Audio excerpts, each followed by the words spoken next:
Hey Jeff. Hey Meesha. Welcome to episode 13 of the North Atlanta Real Estate Podcast with Meesha Rawal. And Jeff Ahi. And we've all been in the same position. We've all spent countless hours scrolling through Zillow, looking, dreaming, and practically painting the perfect house for our family. Jeff and I were outdoor knocking today at Woodhaven off of Old Milton Parkway, and we met so many families who are daydreaming about buying a house.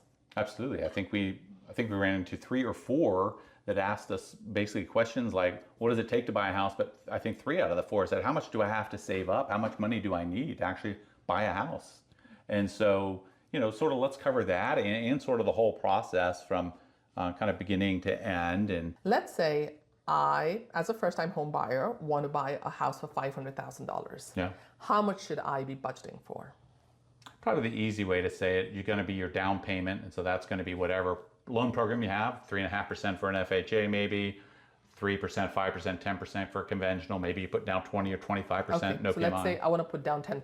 Yeah, so $500,000 house, you're going to have $50,000 for that. Okay. Somebody needs to pay your closing costs. That's going to be, say, 2.5%. The seller, you can negotiate so the seller can pay that up to lender allowed limits. They're a little higher for FHA and a 20% down conventional than they would be, say, for a 3 or 5% conventional loan.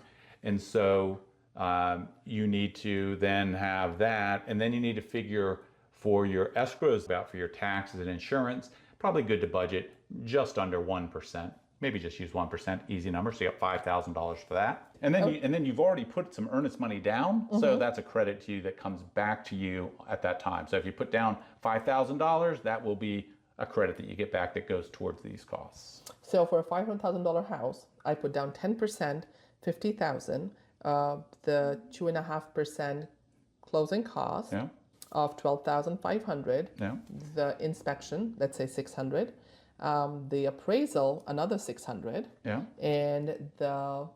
and then you have your prepaids. Now the thing to keep in mind, the seller could, if you negotiate it this way, could agree to pay your closing costs and your prepaids in many circumstances. And so there, we're talking about $17,000 basically, could be paid by the seller. Now, that's going to be in negotiations. It's going to depend on how long the home's been on the market, how much competition you have. This is where a good agent's going to help you negotiate it to the best situation for you. Yeah. Excellent. So I've come down to the grand total of $67,000 for a $500,000 house. Does that sound? With a 10% down payment. With a 10% down payment and with us paying all the closing costs and the escrows. And keep in mind, if you did that as a FHA with 3.5% down payment, now you're talking about knocking about $35,000 off that amount. So, all of a sudden you can take that $67,000 down to $32,000, and then if you get that seller to pay that $17,000, now you've got that down to $15,000. Kind of, it kind of depends. And so that's why, again, if you just get an agent that you can rely on, they can help work through these numbers based on your financial situation to get everything that is best situation for you, the home buyer. So if I'm a first-time home buyer, what would be the first or critical piece of advice you would give me? Yeah, I would say without question, number one thing you have to do is go and get a pre-qualification. There's 2 different levels. Pre-qualification is kind of a verbal. You're talking to a loan officer. You give them some verbal data. They'll ask you some questions. How long have you worked there? How much do you make? What are your debts? Then they'll give you a maximum amount that you could qualify for. So let's start with that. The second thing would be a pre-approval, and we'll talk about that later. Yeah, and sometimes you could reverse engineer it, and you could tell the lender that, hey, I know I could be approved for more, but I just want to spend $5,000 on my mortgage. So give me a pre-approval letter that reflects that. Yeah, absolutely. Because one thing that you can always keep in mind, just because a lender says, here's your maximum, doesn't mean you have to spend that much. And so sometimes it's really prudent to spend less than you have. Yeah, you could be approved for $1 million house, but you don't have to buy $1 million house. Absolutely. Now, when it comes to pre-approval, what are the things that a lender typically looks at? Sure. So that's the one thing when you're talking about the next stage, you've done your pre-qual and then you've determined, you think you can find a house that you like, then pre-approval is the next step. And what that means is now you find a lender and they do full documentation on you. So they're going to ask questions like, okay, we're going to want 2 years tax returns. They're going to want 3 months bank statements. They're going to want to have, are you a W-2 employee? You know, they're going to go get proof of employment. And so there's a whole bunch of things, as well as some documents for identification, and you fill out this application, and then they're going to go and process that. So what you're doing now, it's a whole nother level, so that when you go shopping for a house now with your agent or by yourself, I would use an agent, we'll talk about that later, but then you are seen as a much more serious buyer than a buyer that just has a pre-qualification letter. It makes you a much better position when you negotiate. So you've got the pre-qualification, you saw which houses you like, then you go to the lender and get a proper pre-approval by submitting all the documentation. And you've already budgeted for a house, and you know, so let's say your monthly payment is going to be $4,000, and you just have to make sure that that is okay with you, because that would mean that you may have to cut some corners on trips, on let's say ballet lessons, and you have to be okay with it, because you know, we have to be very clear that a mortgage is going to be for 30 years. It could be 15, it could be 20, but it is a long drawn commitment. Yeah, that's right. And for many people, but not all, but many times your house payment's going to be a little higher than the rent you might have been paying, especially if you're coming out of an apartment. That's going to generally be the case. So yeah, absolutely. Now, when you start looking for a house, like you already touched upon it, it's important to have or do it with an agent, a buyer's agent. I think it makes a lot of sense, because our job is there to protect, as a fiduciary, our client. We're representing them and their best interests. And so, you know, it's our job to guide them through the process and give them the information along the way to protect them, help them negotiate the best price to get all the way through to the closing table. And I always, you know, tell families, I have so many clients who are like, hey, Meesha, we're moving to XYZ state. Maybe let's say it's Texas, maybe it's North Carolina. Could you help us buy a house there? And I'm like, well, an agent is typically local, you know, so I love helping my families when they're moving to the area. I would love to help them buy a house in North Carolina, but I don't know anything about North Carolina. I don't know anything about Texas. So I would be their well-wisher. I could help them with connecting them with lenders, but I'm not a local expert. So I always feel like get an agent who is the local area expert. Yeah, and one thing I add, I mean, especially if you're looking up in that North Atlanta market, I don't know that I would pick an agent that doesn't have a podcast, especially, right? I mean, that's a critical qualification, I'd say now. Great plug. And talking about great qualifications, you've been in the business for about 35 years. So the depth and breadth of experience someone like you brings to the table is unmatched. Well, you're also too humble, Meesha. I mean, we've both sold hundreds of homes, and, you know, we do want to protect our clients. I think that's one of the things that I can say about us. We don't have commission breath. Oh, I know that you really like that term, and I think that's a very interesting term. Tell me more about commission breath. Well, commission breath, probably the best way to describe it to folks is, I had someone that I just met with this weekend, and she was telling me a story that she got rid of an agent that she was working with because this agent, they bid on a home with multiple offers, and the buyer drew a line in the sand, said, I don't want to spend more than this amount. And the agent kept pushing and pushing and pushing for her to increase her offer. And she said, well, look, I don't want to. And she felt so uncomfortable, and she knew this agent wasn't working for her. This agent just wanted her to get a higher amount bid so that the agent could get paid. And that's what we're talking. The agent was more focused on their commission than the buyer's safety and buyer representation. So now you've got the pre-approval, you've got a great agent as an ally. Now you go look for a house. You have to make a very educated decision about what area you want to be in, and it's a good idea to go look at the schools, look at the commute. A lot of people just look at the price of the house when they'll look at buying. And now we have families who bought houses in Dawsonville, and now there's a return to office, and they are struggling with the commute. So I feel like buying a house has to be very balanced, not just the price. You have to look at the location, the condition of the house, and also a long-term feel for the place. Yes, you're so correct. And one of the things that I think a good agent brings into this process is when we're working with our clients, we don't just go through the home and say, this is a beautiful kitchen, isn't this an amazing backyard? That's the kind of stuff you see on TV. What we go in and make sure our clients see is, hey, look, these windows, the original windows, they're single pane. That doesn't mean they won't work, but you need to understand what the costs are if you decide to replace them. The roof's 15 years old. It usually lasts, depending if it's single tab or architectural, it's going to last 20 years or 25. These are the age of the systems. You're going to have drainage problems over here. So we're trying to help our clients understand them even before they make the offer, because as we'll talk about soon, the inspection process can be quite costly, and you don't want to go inspecting a home that is obvious to see you're going to have potential problems with. And then, I think that's also what a good agent will bring to the table. Yeah. So we're like the bad cop. We are. At least I am. I mean, I know you are too, right? We were trying to say, we're trying to say, yes, this is shiny and this house looks beautiful, but don't overlook these items too. Yes, because I always give importance to what my clients are saying, and they already know what they're looking for. They know that they want a bedroom on the main level. They know that they want to be in this neighborhood. The subdivision has a pool. What they can see is that there was, especially first-time home buyers, that there was a possible leak that is dry now. In the bathroom upstairs that has been addressed, has not been addressed.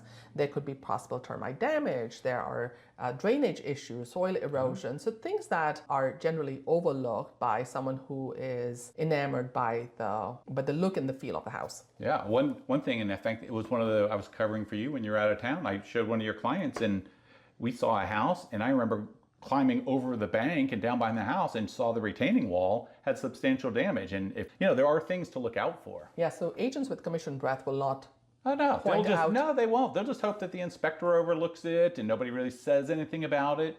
And next thing you know, 5 years later, we have a $20,000 bill. Fingers crossed situation. Yeah.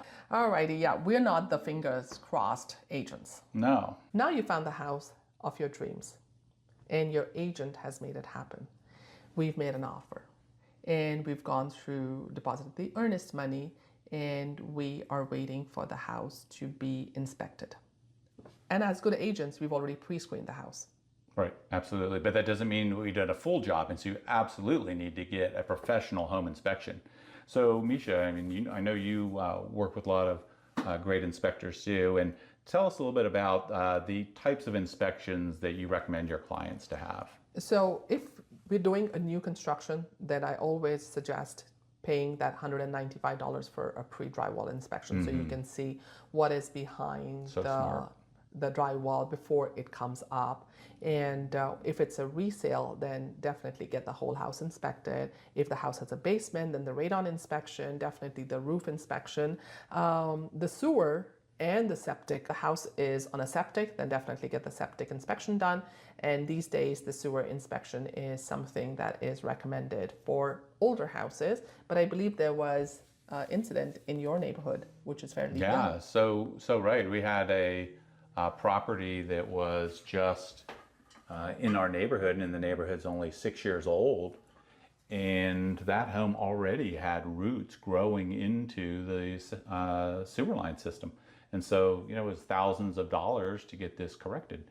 And so it is very important that, you can't overlook these things, or at least don't be surprised. If you don't do that inspection, know that this kind of stuff can happen. Yeah. And then you also have to get the house appraised to make sure that the bank is lending you the money. So just to recap, as a first-time home buyer, just be mindful of your down payment, the inspection expenses, the appraisal expenses, and we haven't touched closing costs yet.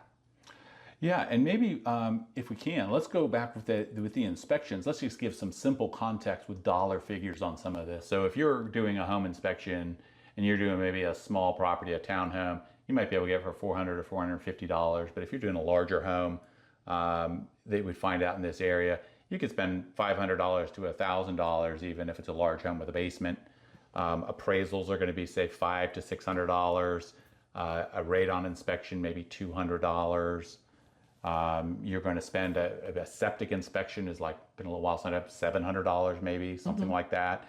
So you got to have these costs budgeted, because if you make an offer on this home and you do all these inspections and then you terminate the contract, you don't get that money back. That's money spent to contractors.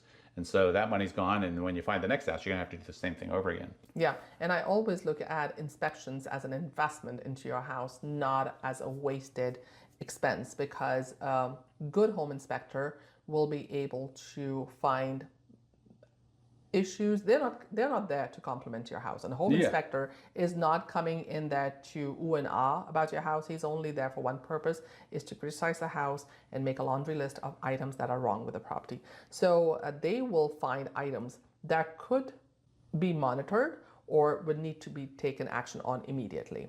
Yeah, and then like your question wasn't what are closing costs? You know, that is a great topic. And so what you get with closing costs, depending on your loan, you got to figure it's about 2.5% of your loan amount for closing costs. Those are things that title search, attorney's fees, title insurance for the lender, intangibles, tax, recording fees, all this stuff bundled up is about 2.5% of your loan amount. And then you also are going to have to budget for escrows.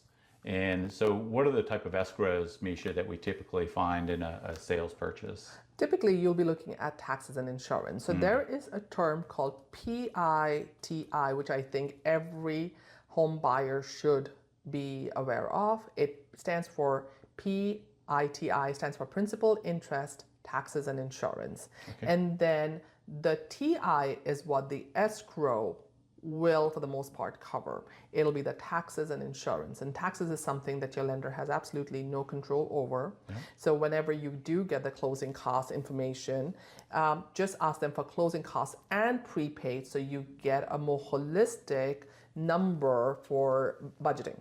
Yeah. So the taxes and insurance, taxes are fixed. The insurance is something that you could shop for, and you could bundle it with your auto to get a discount, or you could talk to your lender and ask them to make recommendations for the insurance companies. Right. And it's always a good idea to shop around with different deductibles, because with insurance, the deductible, higher deductible, obviously going to drive your premium down. So balance that to your risk, and always a good way to save a little bit of money.